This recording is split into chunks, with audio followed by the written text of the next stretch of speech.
Hello, this is a presentation on nonviolent communication, a Christian perspective made by Pastor Mark Hasty of Mount Moriah and Salem Lutheran Churches. This is part of my continuing education for the year 2020, and this presentation was made in November 2020. Nonviolent communication is a procedure for managing and reducing conflict between people. Though it does not come out of the Christian faith tradition, it is very useful for our faith tradition, and so I wanted to share this with you as a way of expressing our faith and reducing conflict we might feel with other people. So I hope you enjoyed today's presentation. Marshall Rosenberg is the creator of nonviolent communication. He was a clinical psychologist, author, lecturer, and musician who developed this system of communication over a number of years as part of his clinical practice. You might not be able to read the quote that's on the screen, so I'll read it for you.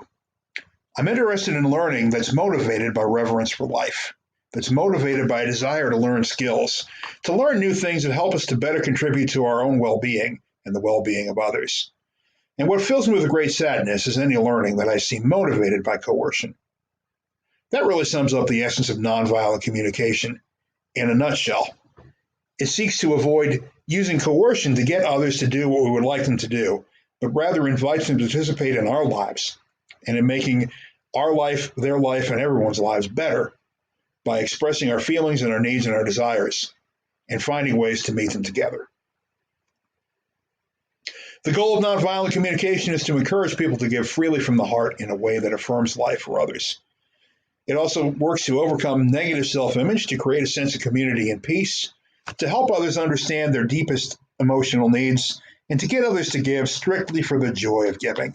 That last one in particular is very, very useful for us in terms of understanding how we can connect this with our faith. It's important to note that one important goal of nonviolent communication is to get others not merely to do what we want, but to do those things for the right reason. And that right reason would be the joy of participating fully in our life, in their own life, and in the lives of other people.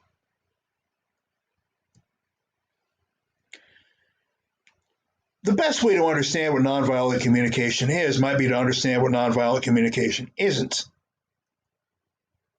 Rosenberg doesn't talk about violent communication, but he does talk about what he calls life-alienating communication as something that is not helpful, is not good, and does not really lead to healthy functioning for anyone. He gives several examples of what life-alienating communication is like, the first of which is the expression of moralistic judgments. These are statements like, you're selfish, you're lazy, you're broken, you're bad, you're no good, you're going to fail, etc., etc.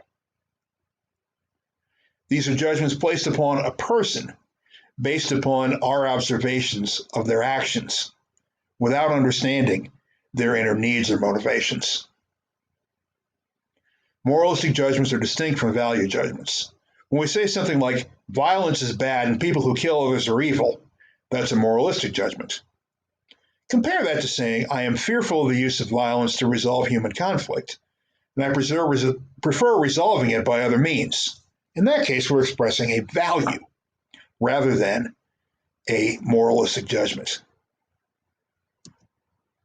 Another form of life-alienating communication is making comparisons and judging people as better or worse on the basis of how they compare to others in one or two other areas. It's terrible when we do this to others, but it's certainly no better when we do it to ourselves. Why can't you be more like your older sister? Feels very bad. But when we say that to ourselves, does it feel any better? When we compare ourselves to others whose standards we cannot meet, does that help us any? No, it doesn't. It alienates us from our life, whether it's done to us by someone else or by ourselves. These sorts of comparisons always lead to misery because there's always someone better than us at something. There's always some way in which we could be better. There's always someone we can point to and say, gee, I wish I was more like them. Or, gee, I wish you were more like them. It disconnects us from the best of what's possible inside of us. Yet another common way is the denial of responsibility. This is when we say things like, I had no choice, that's just our policy. Or I was just following orders. Or the abuser's favorite thing, You made me do it. When we deny responsibility, we act as though our hands were forced. But Rosenberg says our actions always originate inside ourselves, even if they are a response to an external stimulus. And our actions are always choices. In any situation, we could have chosen differently, even if we didn't. Rosenberg also says that denying responsibility disconnects us from our feelings and our needs. We'll get more about this later when we talk about anger, because denial of responsibility is often strongly connected to anger, as are comparisons and as are particularly moralistic judgments. But again, we'll come to that later.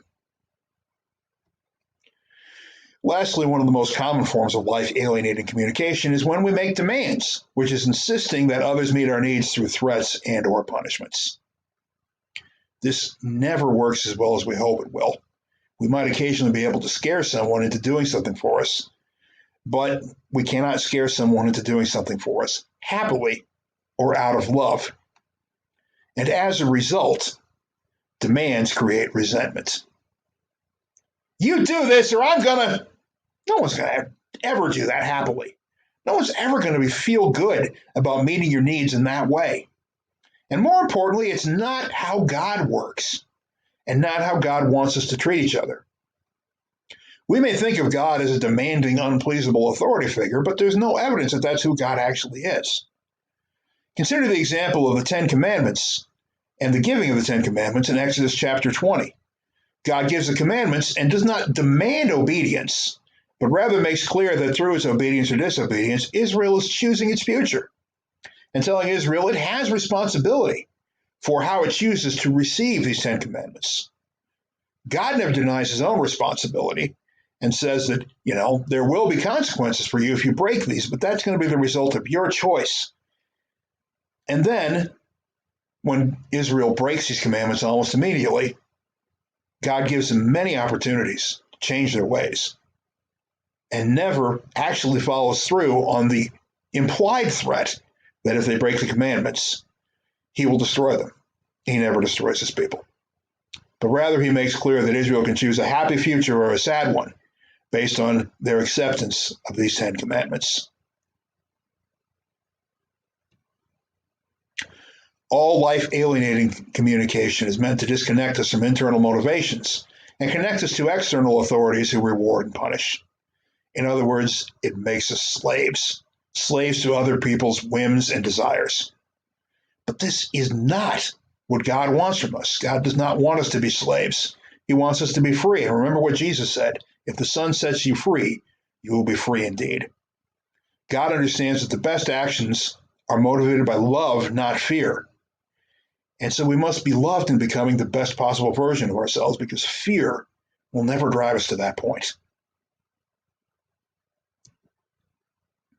Now that we've talked about what nonviolent communication isn't, let's talk about what it is. At its heart, nonviolent communication is a four-step process of expression. We express our observations about a situation or circumstance. We accept our feelings that arise from those observations. We express any needs that we have that may have gone unmet through the situation. And then we express requests for how other people can help us meet our needs. Let's go through each of these four steps individually. Observation is meant to be without judgment. Consider the difference between these two statements. Sam didn't ask for my opinion during the meeting, as opposed to, Sam didn't ask for my opinion during the meeting because he thinks he knows everything. You can clearly see a difference, right? Which one of those is without judgment? It's the former and not the latter, isn't it? Anyone who was at the meeting could observe whether Sam did in fact ask for your opinion during the meeting. But the latter implies that Sam didn't ask for your opinion because he thinks he already knows everything. Well, maybe not everyone thinks that way. Maybe not everyone feels that way. Maybe not everyone observes Sam to be like that. Observation focuses only on what could be seen by anyone, as opposed to connecting it with some sort of feeling that exists inside of ourselves. Observation also focuses on the moment, but can use patterns of behavior if they are consistent. For instance, considering Sam for just a moment, maybe Sam never asks for anybody's opinion. And perhaps Sam is afraid. It may not be the case that Sam thinks he knows everything. Yet many times when we're in conflict with one another, we talk about what people always do or never do. You always take their side. You never listen to me. And these things are usually not true.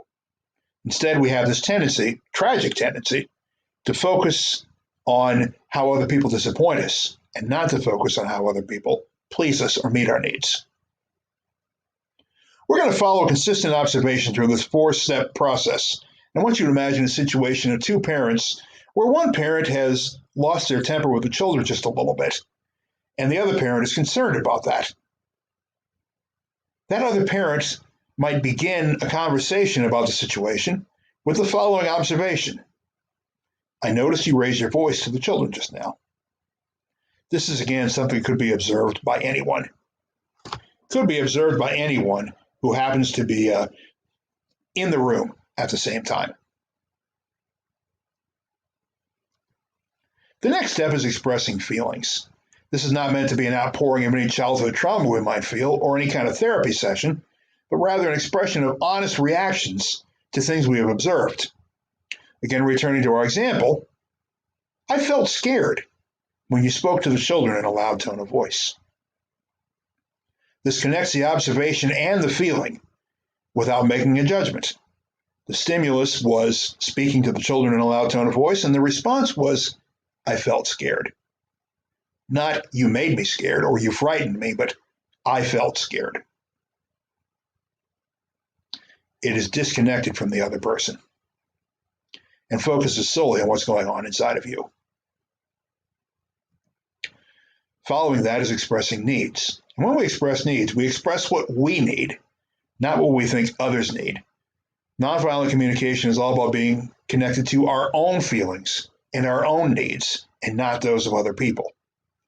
Because ultimately, the only thing we can speak truthfully about is our own feelings and our own needs. Otherwise, we're always speculating. Again, returning to our example, I need the children to feel secure, even when they mess up. This could potentially be expressed a little bit better, but you understand the second parent's concern here. If the children are yelled at all the time, they're going to stop feeling secure. But it's not about what the other person, it's not about what the children needs, but what the other parent needs. I need these children to feel secure. I need these children to feel as though even if they mess up, they are still going to be loved.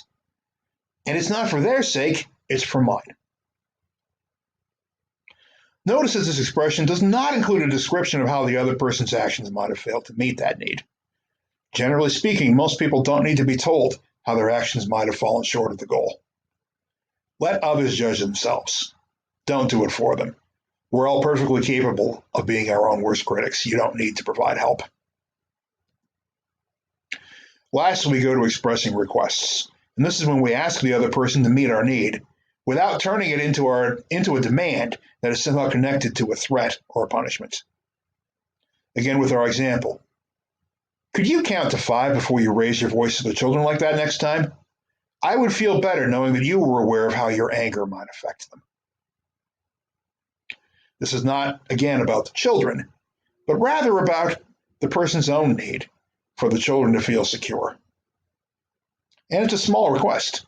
Just give it a 5 count before you express that anger, because that will show me that you know you're angry and you know that can affect the children. And I will feel more secure knowing that your anger isn't your immediate reaction and you aren't always going to just dump on them.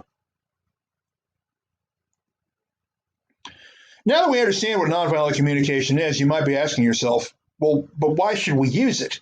Particularly because to some people it can seem like psychobabble or political correctness that's designed to avoid all forms of criticism or to make everyone believe that everything they do is perfectly fine.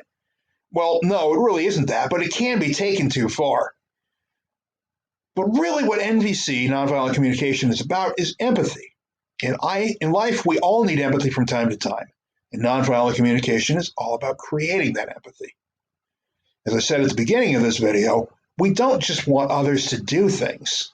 We want them to do things for the right reasons, not because they're afraid of us or not because they want us to just shut up and leave them alone, but because they truly want to participate in making our lives better and by extension, making their own lives and the lives of other people better.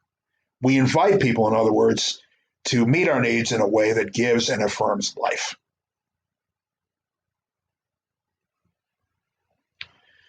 We want people to do things for the right reason, but it's very important to note that because I said so is not the right reason, ever.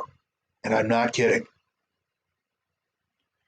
Authority that must be obeyed no matter what is not empathic, does not nurture growth, and is not God's way of doing things. I don't care who taught you that it isn't. We don't obey God no matter what. We obey God because we understand God's wisdom is better than ours. And yet, even so, we also see the grace that is built into God's way of dealing with humanity. And we understand that God doesn't command us to do things for no reason. Even the Israelites could understand that the Ten Commandments were not arbitrary rules meant to wreck their lives or burden them or to take away all their fun, but rather were given to protect them from danger. Those 10 simple rules were really the bedrock upon which they could build an entire community. And they could see that even at the time. That doesn't mean they always followed those rules, but certainly they could understand the logic behind them. We have to deal with the question of anger because when many of us heard about nonviolent communication for the first time and have wandered through this, we can't help but think about the number of times that people, particularly authority figures, have been angry at us, or the number of times that we, acting out our roles as parents or employers or co-workers or whatever, have also expressed our anger at other people and felt justified in doing so. Is it ever okay to be angry and to express anger? Well, Rosenberg would certainly say, yes, there are times that that's appropriate. But he has two important quotes to remember about anger. His first is that anger is too superficial. When you look at the four-step process of nonviolent communication, you understand that anger and the expression of anger usually only fulfills the first two. There are observations of something that has displeased us, and there's an expression of just how displeased we are. But there's never an expression of a need and never an invitation in order for the other person to help participate in meeting that need. That leads to his second famous quote about anger. Anger is a tragic expression of an unmet need. Tragic because it is unnecessary. Had we simply followed through with the full process, we might have been able to fix the situation, reduce the conflict, and mutually work towards getting our needs met. But because we stalled at step 2 and expressed our feelings without expressing our needs or inviting the other person or requesting the other person to help us meet those needs, they will go unmet. When we express anger towards another person, we deny our responsibility for how we feel and how our needs are met. Because we make it seem as though the other person is responsible for that, but that's really never the case. As I said earlier, even if we are responding to a stimulus from outside, our response is still a choice. And in every situation, we could have chosen differently than we did. Expressing anger is sometimes a valid option, but it's seldom the best one because, again, it stops about halfway through the process. And so it's not likely to be as productive as we want. In fact, anger is ultimately counterproductive because it doesn't express our needs, it doesn't get our needs met, and it doesn't do anything for other people except probably make them feel worse. It may show that we're serious, but empathy accomplishes this much more effectively. Mostly, expressing our needs and feelings allows other people to help us, rather than just try to shut us up and get us off their backs. Again, it's not just we want them to do things. We want them to do things for the right reason.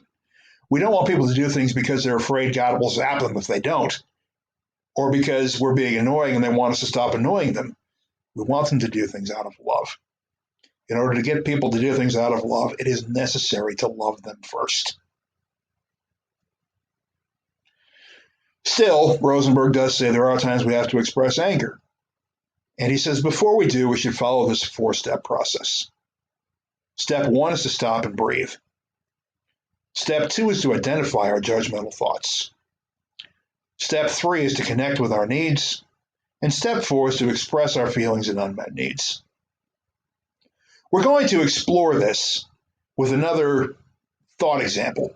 Imagine someone coming home at the end of either a trip or a long day at work and wanting the house to be clean and in good order, and they get home and the house is a mess. You could understand being angry in that situation. It wasn't what you wanted, it wasn't what you hoped. Other people let you down. If we're going to express our anger correctly and healthily, what's the best way to do this? Let's take a look. Imagine a thought process like this. I'm so upset. I wanted the house to be clean when I got home and it isn't. Let me gather my thoughts. These people take me for granted and just leave all the work for me to do. Wait, no, that isn't true. I'm just upset.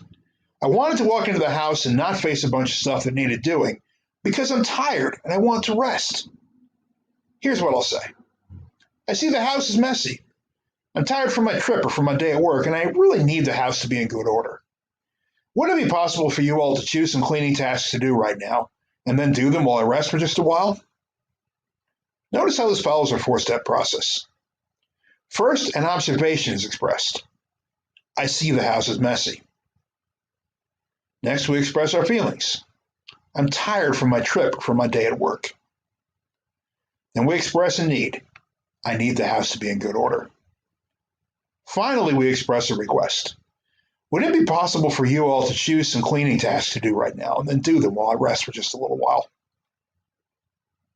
All 4 steps are followed. The other people are not mentioned, let alone judged. Do you think this is going to have a better effect than saying, what is the matter with you people? Why don't you ever pick up after yourselves? Which is going to lead to better results, and which is going to lead to better feelings, and a better chance that this won't happen in the future. You can see that the process of nonviolent communication can yield better results than simply dumping anger on people without really inviting them to enter into our lives and help us meet our own needs. Lastly, I want to talk about something called the internal expectation of failure. This is not Rosenberg's concept, but it is my own. And it's a common mindset among people that stems from receiving too much life-alienating communication. Particularly when authority figures in your life communicate with you negatively and let you know the many ways in which you have let them down or disappointed them or made them angry, without finding ways for you to do better, without really entering into your life to figure out what's motivating you or what's causing you to fall short. It can lead to this perverse effect. This life-alienating criticism no longer encourages you to change, but rather it encourages you to remain the same. It's like we're saying, it's no use. I'll never get it right. When you internalize that message and you believe you'll never get something right, what really is your motivation to try to get things right? You have none, because you believe no matter what, you're going to fail. That is the internalized expectation of failure. And it's fatal and it's deadly, and it often comes from receiving too much life-alienating communication, even when that communication has been well-intentioned. This feeling is distressingly common among adults.